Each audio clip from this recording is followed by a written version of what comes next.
I guess you're here because you have an engine like this, a Volvo Penta 2 Series Marine Diesel. On Zephyr 4 it's a 2003. At the end of last season I serviced the engine like I do every year. All went well until I noticed water dripping out of the rear of the raw water pump. Oh dear, more problems. I turned the engine cooling seacock off and went away and had a good think. This is the raw water pump from Zephyr 4. Water goes in here and is pumped out here on its way to the heat exchanger. The pump is in two parts. There's this shiny bit which fits into the engine and is driven by this nylon cog, and this bit which does the pumping, and the two parts are joined by a shaft. There are seals within the pump so water and oil don't leak out of their respective parts. If anything does leak past the seals as they wear, then there is a hole here which lets the fluid out and warns you of the seal failure. It's possible to replace the seals, and there are several kits available, from just a set of seals and gaskets to a complete rebuild kit, which needs a special press to put the bearings on the shaft in the correct place. The pump body on this engine is 30 years old now, and I suspect it has worn. Last season I had problems with the cooling when one of the blades of the rubber impeller sheared off, and I ended up with a very uncomfortable night in Chapman's Pool.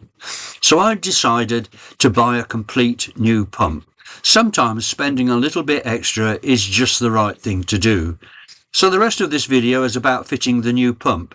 Space is very tight around this area of the engine, and it creates its own set of problems. First, I had to remove the front cover plate on the pump. There wouldn't be enough room to withdraw the pump with the plate in place. Once the plate was off, it was time to remove the rubber hose on the outlet of the pump. This turned out to be an annoyingly difficult job, and in the end I cut it off.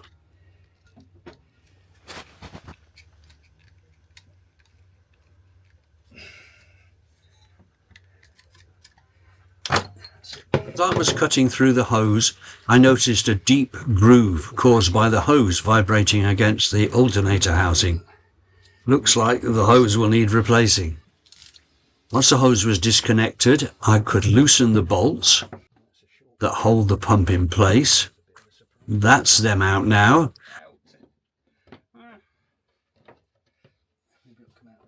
And after much jiggling and trial and error, I managed to extract the pump.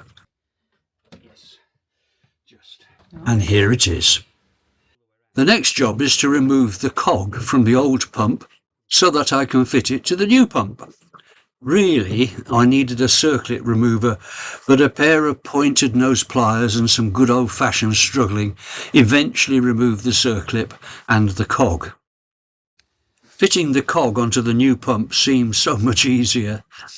Then it was a case of assembling the pipework to the new pump after first removing the remains of the old rubber pipe. The pipes are a push fit into the pump, sealed with a flat rubber O-ring. The pipes are held in place at the pump connections by these brackets that are welded onto the copper pipes. They're quite difficult to see when it's all installed. Now for the final spasm, fitting the new pump onto the engine. To say this was fiddly would be an understatement, but really the difficulty was caused by the restricted access to that part of the engine. Finally, I managed to get it into place without dropping it in the bilge, and eventually all the bolts lined up and I fitted the front plate, and I could turn my attention to the blue rubber hose. I rather expected to walk into my local chandler's with the hose and ask for a replacement length. Well, I actually did that, but they didn't have any. The consensus was that it was the same sort of pipe that is used as heater hose in a car.